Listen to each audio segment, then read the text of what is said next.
Bismillah, Assalamualaikum warahmatullahi wabarakatuh.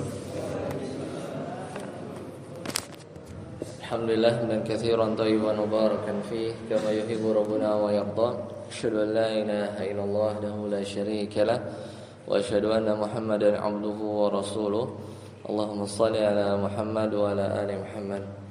Alhamdulillahilladzi bi ni'matihi tatimmu shalihat. Kita bersyukur kepada Allah Subhanahu wa taala. Kita masih diberikan nikmat kesehatan, nikmat iman, nikmat Islam, dan kita masih Allah mudahkan untuk menjalankan kebaikan-kebaikan. Salah satunya adalah kita masih dimudahkan oleh Allah Subhanahu wa taala, diringankan langkahnya untuk menuju musalla, untuk melaksanakan salat subuh. Salawat serta salam semoga senantiasa tercurah kepada Nabi Muhammad sallallahu alaihi wasallam beserta para keluarga beliau, para sahabat beliau, para tabi'in, para tabi'ut tabi'in, dan semoga kita senantiasa istiqomah dalam menjalankan sunnah-sunnah beliau. Di antaranya adalah kita menuntut ilmu, karena Nabi SAW bersabda, "Thalabul ilmi fariidatun ala kulli muslim."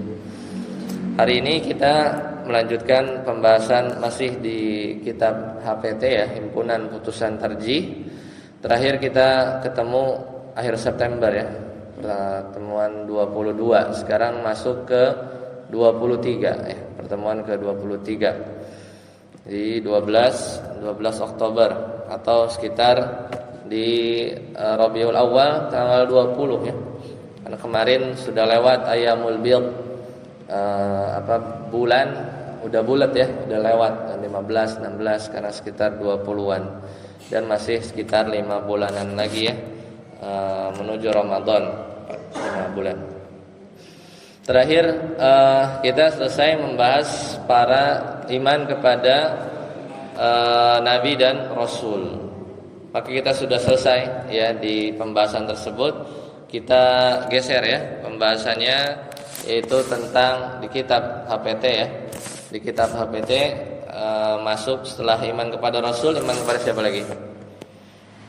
Iman kepada hari kemudian, iman kepada hari akhir. Qala ulama, kata para ulama kita, sejak dulu mereka menuliskan, kata mereka, al-imanu bil yaumil akhir. Sekarang kita masuk poin al-imanu bil yaumil akhir. Maka kata para ulama kita, yang mendahulu kita, semoga Allah merahmati mereka semua, yajibu alaina an nu'mina bil yaumil akhir. Wajib bagi kita untuk beriman kepada hari akhir. Hari akhir ini luas, mulai saat kita meninggal. Nanti di situ ada alam barzakh, kemudian nanti ada di padang mahsyar, terus sampai ujungnya di mana? 2. Kalau enggak surga, neraka. Wa mastamala alaihi min kharabi hadhil awalimi wa ma akhbara bihi Rasulullah sallallahu alaihi wasallam. Dan kita harus percaya, tidak secara global, harus agak rinci, yaitu tentang bahwa alam ini akan rusak, Semua dijelaskan dalam Al-Qur'an prosesnya, yang tadinya Allah Subhanahu wa taala yang Maha Pengatur, Rabb, makanya disebut Rabb karena mengatur kesetimbangan yang ada di bumi ini, Langit tidak jatuh meskipun tidak ada tiangnya. Padahal kalau bangunan, minimal ada 1 tiang lah, tapi kita nggak pernah lihat ada tiang di langit ini. Maka kita harus beriman tentang nanti alam ini akan rusak. Dan juga kita percaya terhadap semua berita yang dikabarkan oleh Rasulullah SAW dengan riwayat yang mutawatir. Wa tawatara minal ba'tsi, semisal al-ba'ts. Al-ba'ts itu apa? Kebangkitan. Yaumul ba'ts, kebangkitan dari kubur. Wan nashr, dan pengumpulan nanti manusia di padang mahsyar. Wal hisab, dan juga nanti ada hari pemeriksaan, hisab. Dan juga wal jaza, dan juga hari pembalasan. Itu kata ulama kita dahulu. Maka kata mereka, fayaqdillahu bainahum faminhum man yadkhulun nara khalidan fiha.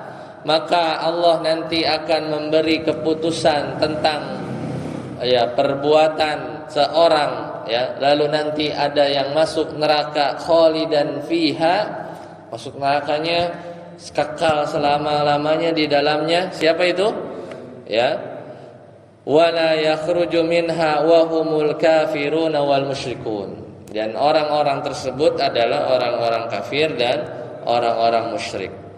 Kemudian para ulama kita menulis wa minhum, dan di antara orang yang tadi sudah dihitung, dihisab, man yadkhulu fiha thumma yakhruju minha wa humul mu'minunal asun, dan ada orang yang masuk neraka, kemudian keluar dari neraka, berarti yang bagian orang-orang yang dicuci gitu yaitu orang-orang mukmin, wahumul mu'minun, kata mereka orang-orang mukmin, wal al-asun, tapi yang berbuat dosa. Dan ini diantara keimanan Ahlus Sunnah wal Jamaah, bahwasanya orang yang berbuat dosa besar, dia nggak sempat bertobat tapi dia beriman, maka tidak kekal di neraka, tapi tetap akan merasakan azab di neraka, kemudian dikeluarkan karena masih ada keimanan, masih ada keimanan.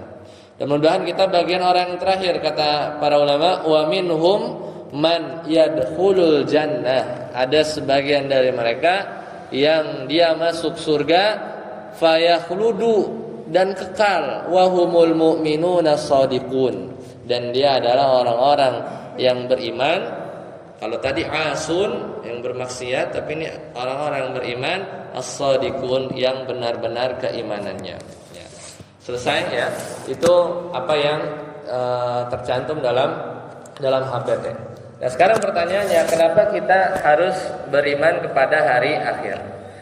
Karena hari akhir ini namanya juga hari akhir, tidak ada ujungnya, tidak ada ujungnya. Di akhirat itu, Bapak Ibu sekalian, nggak ada yang namanya malam, Di akhirat nanti yang ada hanyalah siang terus, Beda dengan dunia, matahari terbit, terus tenggelam, menandakan apa? Hari berganti. Lah kalau siang terus, ada nggak hari berganti? Nggak ada.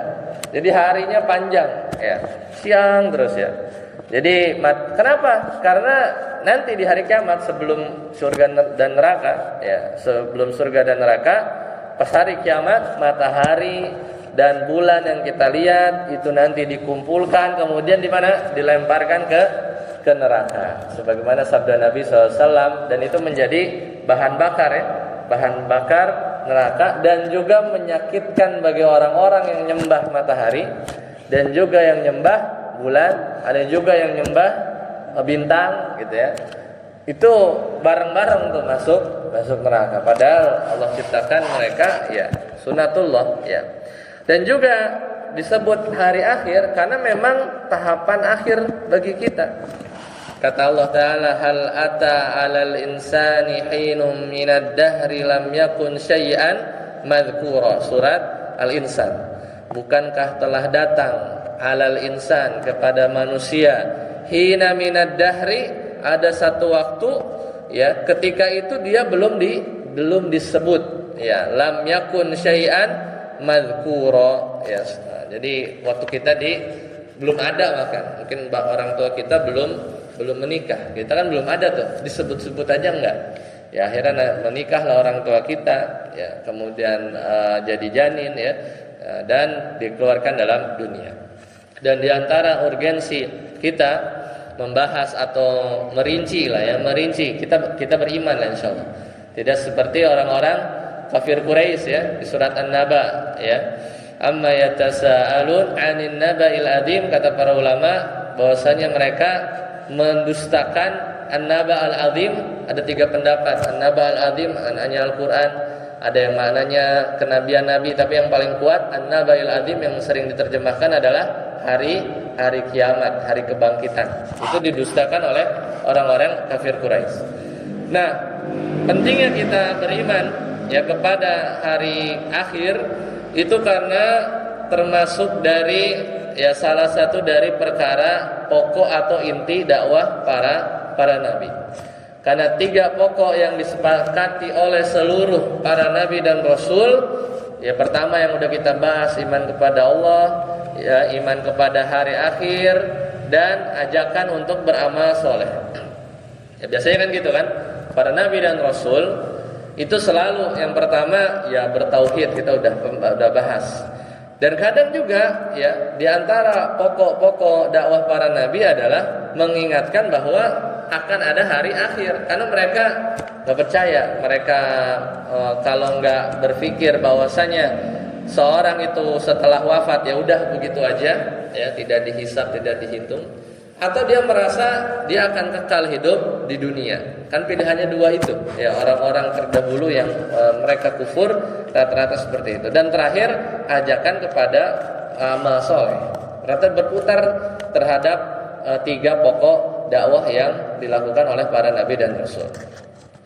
Kemudian secara akal banyak dalil juga yang menunjukkan bahwasanya mungkin saja, mungkin sekali akan terjadinya hari kebangkitan. Dan juga kita belajar iman, merinci iman kepada hari akhir, dikarenakan banyak bahkan dari zaman dulu pengingkaran kaum musyrikin Arab, terutama terhadap hari akhir, sebagaimana di surat An-Naba. Dan juga ada sebagian orang yang meyakini keyakinan reinkarnasi. Tahu, pernah dengar ya? Sebagian agama dia nggak punya konsep hari akhir, tapi dia percaya atau meyakini ada yang namanya reinkarnasi. Apa reinkarnasi itu?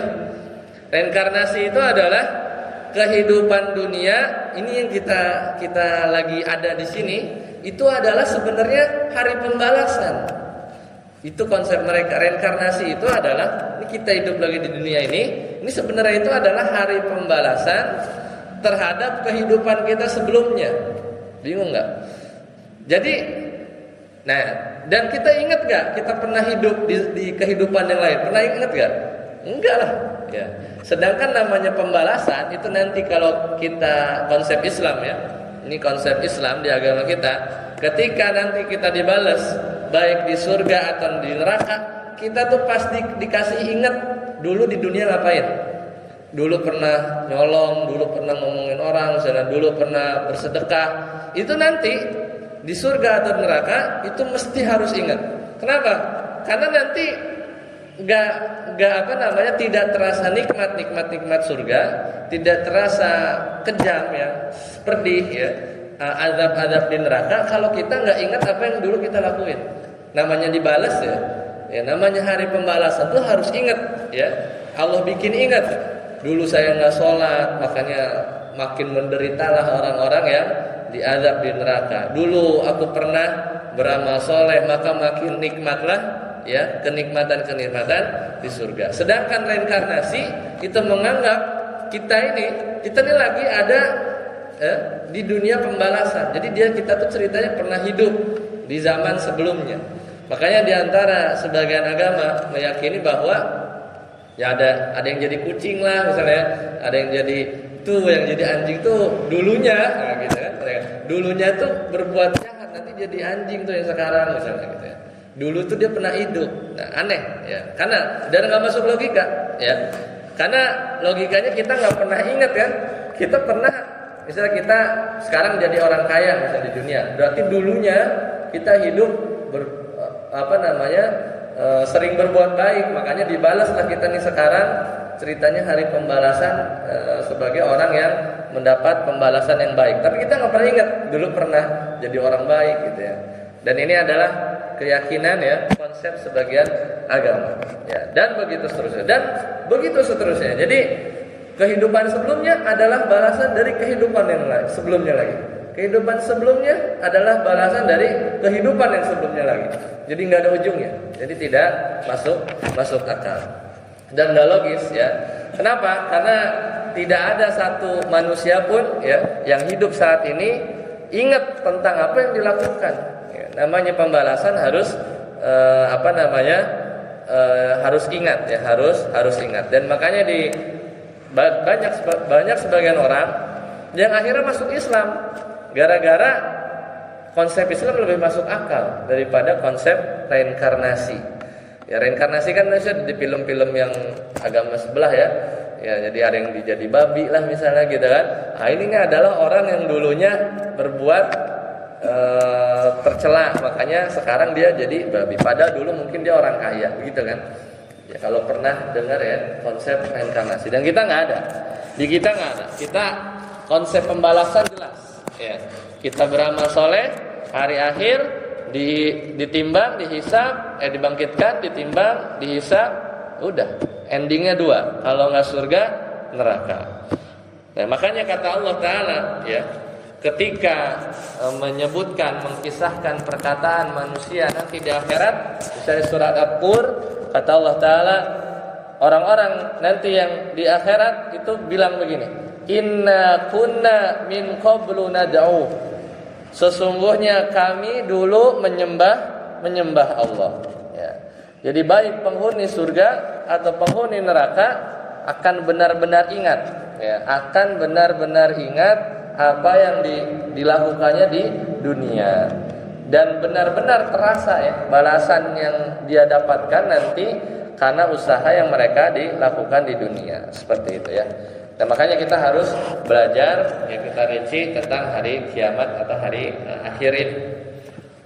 Dan juga ada sebagian keyakinan ahli filsafat bahwasanya yang dibangkitkan itu adalah ruh saja, ya, adalah ruh saja, bukan jasad. Nanti kita detailkan, ya, kita detailkan. Kemudian yang keempat, kenapa kita harus bahas hari kiamat atau hari akhir? Karena Allah memuji, ya, karena Allah memuji orang-orang yang selalu memikirkan akhirat, ya, selalu memikirkan akhirat. Jadi kita mendapatkan pujian. Dan Nabi SAW bersabda, Aktiru dzikra hadhimil ladzati ya'nil maut. Aktiru dzikra hadhimil ladzat, yaitu banyak-banyak kita mengingat pemutus kenikmatan. Apa itu? Yakni al-maut, artinya kematian. Ya, jadi makin banyak kita ingat mati, itu sebenarnya makin tinggi derajat kita, ya. Dan itu adalah urgensi. Kenapa kita harus beriman kepada hari akhir? Kemudian selanjutnya, makin banyak kita beriman kepada hari akhir, itu akan berdampak kepada pribadi kita, ya, terhadap rajin kita beramal soleh, ya, meninggalkan maksiat, kita sering bertobat, ibadahnya semangat, ya. Kalau ingat dunia kan kadang kebalikannya, ya, kita memang harus seimbang. Tapi kadang kalau kita ingat mati gitu ya, ingat hari akhir, kiamat, tapi juga jangan berlebihan ya. Sebagian kasus itu sampai overthinking gitu ya. Lihat orang ini disangkanya Imam Mahdi gitu ya. Enggak gitu juga, tapi seimbang ya.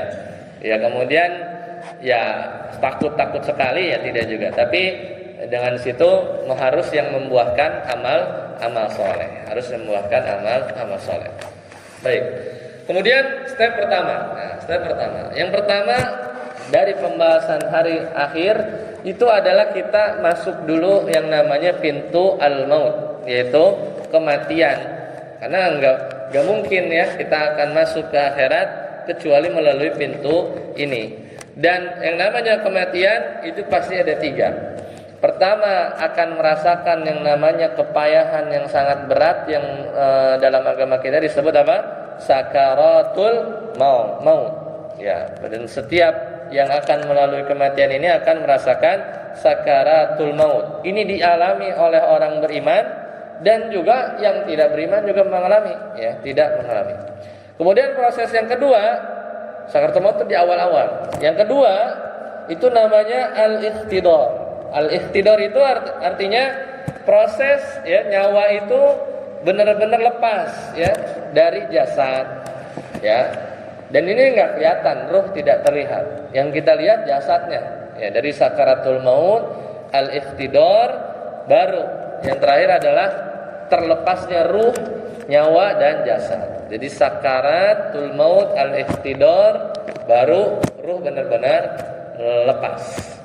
Dan di sebagian ya hukum asal Ya, seorang itu tidak ada yang tahu kapan kita meninggal. Hukum asalnya seperti itu. Tapi Allah Ta'ala berfirman dalam surat Luqman, Allah Ta'ala berfirman, "Wa ma tadri nafsun bi ayyi ardin tamut." Ya, kita enggak akan tahu di bumi mana kita akan mati. Innallaha alimun khabir. Jadi enggak ada yang tahu ya kita mati kapan. Tapi sebagian orang-orang beriman kadang diberi firasat, ya kadang diberi firasat. Mulai dari Nabi SAW, mulai dari Nabi Adam, mulai dari Nabi Musa, ya ketika malaikat maut datang, ya yang dia tanya mau ngapain, mulai Nabi Daud, ya. Nah, itu orang-orang soleh di antara orang soleh, bahkan dari kalangan para sahabat, itu menjelang kematian, itu sebagian dari mereka merasakan firasat, ya merasakan firasat, dan itu tidak diingkari oleh syariat. Ada ya sebagian orang. Kemudian bagaimana sakaratul maut? Kita masuk ke poin pertama. Sakaratul maut dari kata as-sukru, sakaro. Sakar itu artinya tertutup. Ya, sakar itu boleh dibilang juga ya al-muskir. Al-muskir itu kalau orang minum miras, ya dia muskir tuh namanya. Otaknya itu ketutup, ya kayak orang mabuk gitu ya. Sakaratul maut berarti adalah ya otak kita tuh nggak bisa mikir lagi, ya. Orang yang minum khamar itu disebut al-muskir. Otaknya udah ketutup, ya. Sebagaimana Nabi SAW, kullu muskirin khamrun, setiap yang memabukkan itu khamar, wa kullu muskirin haram, dan setiap memabukkan itu haram. Jadi kondisi ketika sakaratul maut, maka seorang itu ditutup akalnya. Ya, tutup akalnya, dan ini akan dirasakan oleh orang-orang yang meninggal. Dan di sini dua ya, semuanya sakit ya, baik orang beriman dan juga orang-orang kafir. Nah, kemudian yang kedua, al-ihtidar. Al-ihtidar di sini adalah proses ya seseorang wafat, di mana ruhnya itu ditarik dari jasadnya oleh malakul maut. Kita udah belajar kemarin iman kepada malaikat. Salah satu dari mereka ada yang namanya malakul maut. Dan ketika ruhnya full ya, kelepas, baru orang tersebut dikatakan kematian, mati ya. Wafat, meninggal dunia ya. Dan di sini jadi kan sakaratul maut awal ya, sakaratul maut awal. Pas al-ihtidar, disinilah syaitan menggoda ya, disinilah syaitan menggoda. Maka kata Nabi SAW, inna syaitana yahduru ahadakum, nanti setan itu akan hadir, ikutan dia. Maka disinilah titik-titik kita mentalkin ya, al-ihtidar ya, yaitu mendatangi salah seorang dari kalian inda kulli syai'in min sya'nihi, dalam setiap kondisinya. Dari kita lahir sampai kita mau mati, setan tetap berusaha ya, sampai di garis finish ya. Hatta yahduruhu inda ta'amihi, apabila ada makanan yang jatuh dari kalian, setan masuk. Fa idza saqatat min ahadikumul luqmah, maka hendaknya dia mengambil. Ini sampai urusan makanan jatuh, ambil ya. Falyumit ma kana biha min adza, dia bersihkan, kemudian dia makan, dan jangan biarkan setan untuk memakannya. Tsumma liyakulaha wa la yada'a lisyaitan. Fa idza faragha falyal'ab asabi'ahu, ya maka apabila sudah selesai, kita diminta untuk menjilati tangan, ya, menjilati tangan, ya. Fa innahu la yadri fi ayyi ta'amihi takunul barakah, maka kita enggak tahu dari makanan yang mana terdapat barokah. Nah, di sini dari awal setan sudah menggoda, apalagi di akhir-akhir ya. Jadi dikisahkan bahwasannya setan itu benar-benar datang dalam setiap kondisi manusia. Ketika beliau ya diriwayatkan Imam Ahmad bin Hanbal itu pernah ya dikisahkan oleh anaknya Imam Ahmad bin Hanbal ketika beliau menghadiri wafatnya ayahnya, yaitu Imam Ahmad bin Hanbal. Kemudian Imam Ahmad bin Hambal kadang pingsan, kemudian dia sadarkan diri, ya.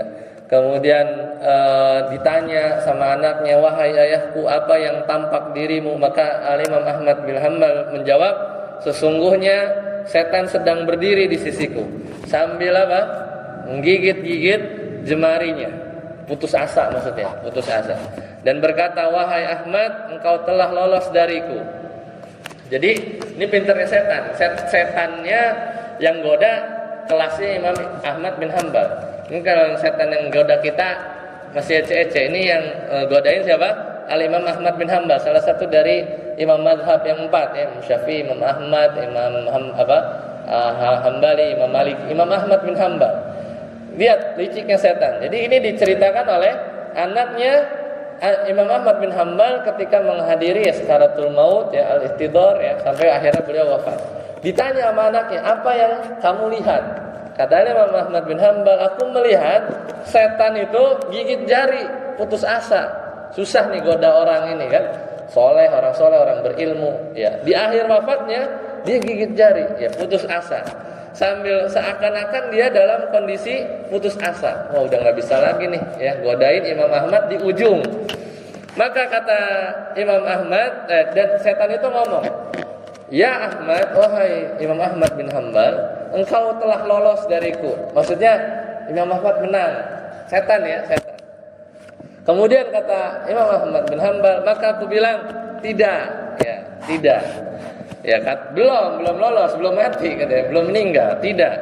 Setelah ini, ya tidak setelah ini. Aku belum lolos darimu sampai aku benar-benar meninggal dunia. Karena kalau Imam Ahmad seandainya tertipu, merasa berhasil gitu ya, melawan setan di ujung wafatnya, maka Imam Ahmad bin Hambal akan mengalami satu dosa.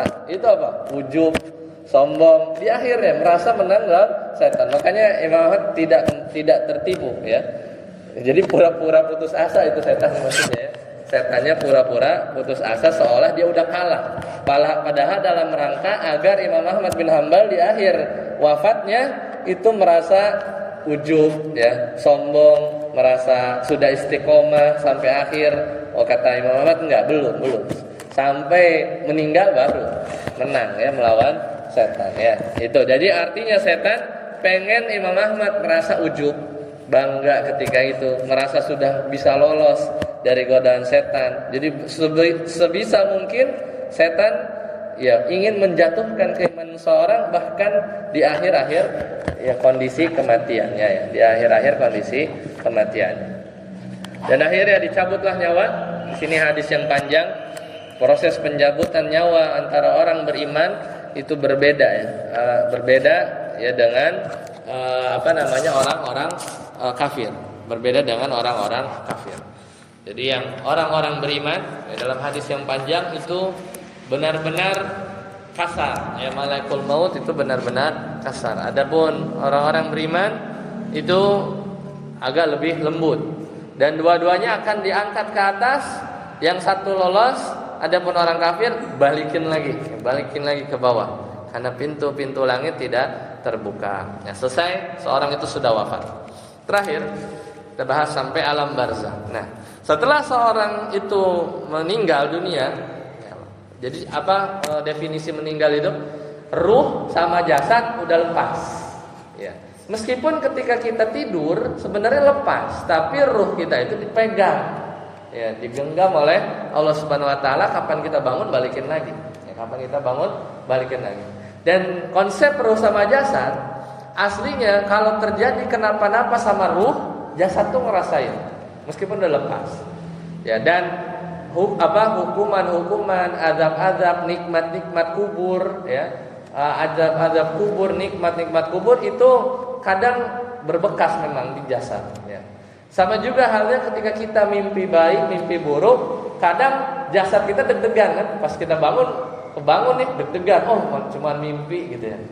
Karena ada hubungannya, karena gimana ya, ruh sama jasad ini dia sudah bertemu sejak lama, kemudian dilepas, dia kadang saling mempengaruhi satu sama lain. Ya meskipun ketika diazab atau diberi nikmat di kubur, ya kadang kalau kita bongkar kuburannya ya ada yang ternampak jasadnya bekas-bekasnya, tapi memang sudah beda alam, dinamakan alam barzakh, ya namanya alam barzakh. Kenapa dinamakan barzakh? Kata Allah Taala, bainahuma barzakhun la yabghiyan. Surat apa? Ar-Rahman. Surat Ar-Rahman. Allah Taala berfirman, bainahuma barzakhun la yabghiyan. Surat Ar-Rahman ayat 20. Antara keduanya barzakh, ada batasan. Batas antara dunia sama alam akhirat nanti. Dan ada barzakh. Dan istilah barzakh adalah kehidupan. Jadi dia berada antara dunia hidup ya dan hari kebangkitan. Tinggal nunggu ya, tinggal nunggu ya. Disebut juga alam barzakh.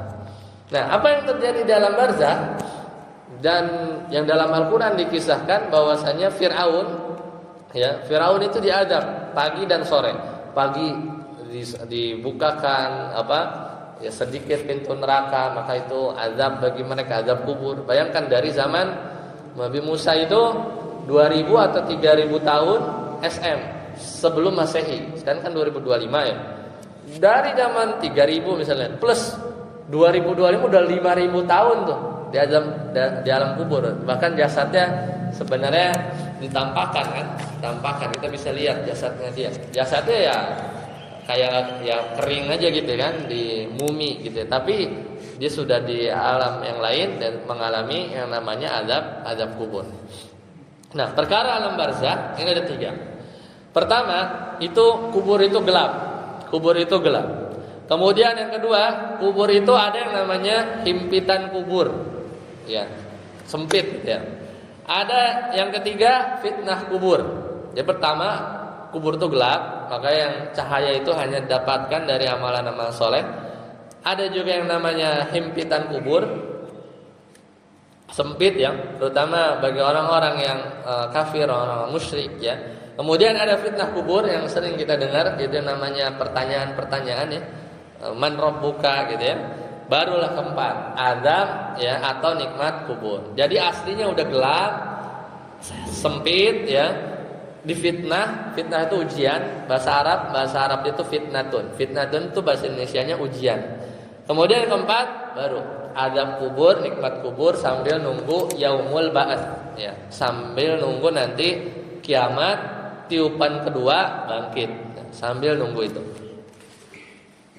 Maka kata Abu Hurairah ya, dan Nabi SAW mendoakan Abu Salamah. Abu Salamah itu istrinya Ummu Salamah. Ummu Salamah dinikahin sama Nabi SAW. Doa Nabi kepada Abu Salamah, Allahumma gfir li Abi Salamah. Ya Allah, ampunilah Abu Salamah, wafat dalam perang waktu itu. Warfa' darajatahu fil mahdiyyin. Ini kadang kita juga bisa doa ya, tambahan kalau kita doa jenazah ya.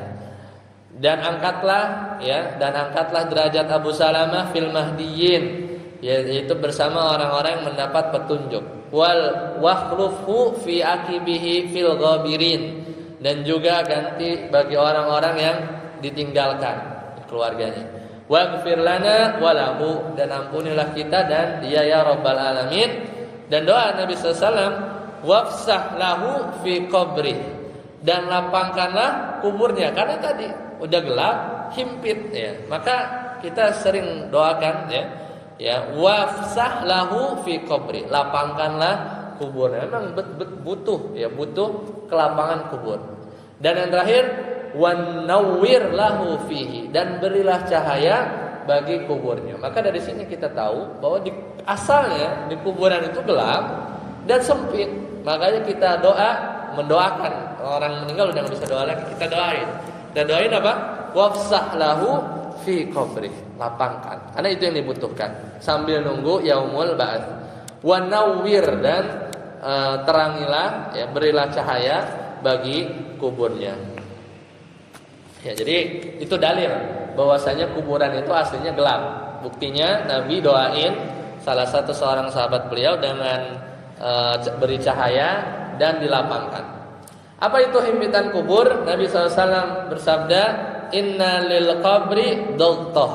Nanti di kuburan itu ada yang namanya doktor, himpitan. Walau kana ahadun najian, seandainya ada orang yang selamat ya dari himpitan itu doktor ya. Sa'd bin Mu'adz, niscaya yang akan selamat itu namanya Sa'ad bin Mu'adz. Ini menarik. Ini keutamaan sahabat yang namanya Sa'ad bin Mu'adz. Beliau adalah kalangan orang-orang Ansor. Ya, orang-orang Ansor, sahabat yang soleh, yang Sa'ad bin Mu'adz radhiyallahu anhu ketika meninggal, arsy Allah bergetar. Ya, ini terkenal ya, Sa'ad bin Mu'adz radhiyallahu anhu yang ketika beliau wafat, arsy Allah ini bergetar. Walaupun begitu solehnya Sa'ad bin Mu'adz, ternyata Sa'ad bin Mu'adz aja tidak selamat dari yang namanya doktor. Tidak selamat yang namanya doktor. Ya, maka ya akan mengalami ya. Tapi beda. Adapun orang-orang kafir, kata Nabi sallallahu alaihi wasallam, wa yudayyaqu alaihi qabruhu, kuburnya itu akan disempitkan hatta tahtalifa fihi adla'uhu. Kata Nabi sallallahu alaihi wasallam, doktornya orang-orang kafir itu sempit lah gitu ya. Tapi orang kafir lebih ngeri lagi. Wa yudayyiqu alaihi qabruhu, kuburan orang-orang kafir itu akan disempitkan hatta takhtalif, sampai ya adla'u, tulang-tulang rusuknya itu ya grepek gitu ya. Itu orang kafir, ya orang-orang kafir. Kemudian lanjut, fitnah kubur. Ini yang nanti ditanya malaikat. Ya, yaitu siapa? Munkar Nakir. Peristiwa yang sangat berat ya. Nabi sallallahu alaihi wasallam juga sahabat orang-orang mukmin akan menghadapi pertanyaan ini ya. Orang-orang munafik juga akan mengalami hal yang sama ya. Orang-orang kafir juga akan mengalami hal yang sama. Dan siapa yang mengalami yang nomor 3 ini? Nabi sebutkan. Yang pertama, orang yang mati syahid. Ya Rasulullah, ma balul mu'minin yuftanun fi kuburihim illa syahid. Jadi orang-orang syahid. Kedua, orang-orang yang meninggal dalam menjaga perbatasan. Namanya apa? Murabit. Orang Nabi kan suka tempatin ya, orang-orang yang menjaga di perbatasan itu kan sasaran empuk kan. Itu yang kena pertama dulu sama musuh kan. Entah di panah, kalau zaman sekarang di sniper gitu ya. Orang yang berjaga meninggal sebagai murabit, penjaga perbatasan negeri, tidak ditanya, tidak mengalami yang namanya fitnah kubur. Dan yang ketiga adalah ma min muslimin yamutu yaumul jum'ah, orang siapa dari seorang muslim yang meninggal di hari Jumat, au layalatil jumu'ah, atau di malam Jumat, illa waqahu Allahu fitnatal qabr. Jadi 3. Orang mati syahid, orang yang meninggal sebagai murabit, dan terakhir orang yang meninggal hari Jumat atau di malam Jumat. Itu lewat tuh. Dihimpit iya, gelap iya, tinggal doain ya orang-orang anak-anaknya yang di dunia. Di fitnah kubur enggak, bebas ya, bebas. Dan terakhir adalah setelah beres nih, ada yang namanya azab dan nikmat kubur. Dan ini adalah hak ya. Dan ini hak dari Al-Qur'an ada, dari hadis ada, dari hadis itu juga mutawatir. Mutawatir itu banyak. Hadis itu banyak cerita tentang azab kubur. Dan buktinya kita meminta berlindung dari azab kubur, berarti azab kubur itu ada, ya enggak? Masa kita meminta dijauhkan dari azab kubur, tapi azab kubur sebenarnya enggak ada, enggak mungkin. Pasti ada azab kubur. Ya, dan Fir'aun juga diazab, ya. Dan juga alam barzakh juga beda ya dengan alam dunia, ya. Jadi udah beda alam. Dan nanti juga ada nikmat kubur. Ya, dalam nikmat kubur diantaranya seorang itu akan lapang ya, akan dibukakan sedikit ya gambaran dari surga dan seterusnya ya. Insyaallah sampai di sini dulu ya pembahasan kita karena panjang. Jadi hari kiamat mungkin akan menjadi beberapa pertemuan ya, karena setelah nanti azab dan nikmat kubur kita bahas sedikit gimana orang-orang ada yang menolak azab kubur. Baru nanti kita bahas tanda kiamat, tanda kecil kiamat, tanda besar kiamat ya. Ada Dajjal, turunnya Nabi Isa, Ya'juj dan Ma'juj, banyak longsor ya. Nanti ada dukhan, ada asap. ada matahari terbit dari barat, nanti ada dabbah, yaitu hewan yang bisa ngomong, ada api yang menggiring manusia, barulah terjadi kiamat kubra. Barulah nanti ada hari kebangkitan, ya, barulah ada al-ba'ats. Barulah nanti kita bahas padang mahsyar, nanti kita bahas naungan yang ada di padang mahsyar, nanti ada cerita tentang syafaatul uzma, kita lari-lari ya minta tolong ya. Kemudian barulah supaya Allah segera tegakkan yaumul hisab. Setelah hisab ada al-qisas. Setelah itu nanti mizan ya, timbangan. Setelah itu kita lewat sirat. Setelah itu kita ada yang namanya kontoroh. Itu ada habis sirat ada jembatan lagi. Habis itu baru ya surga. Nanti kita bahas kenikmatan surga, kita bahas ngerinya neraka ya, dan itu sebagai penutup ya dari pembahasan hari akhir sebelum kita lanjut pembahasan kepada iman kepada takdir ya, qada dan qadar. Sampai sini dulu. Ada pertanyaan? Baik, jika tidak ada kita cukupkan sampai sini. Kita tutup. Subhanakallahumma bihamdika asyhadu an la ilaha illa anta astaghfiruka wa atubu ilaik. Assalamualaikum warahmatullahi wabarakatuh.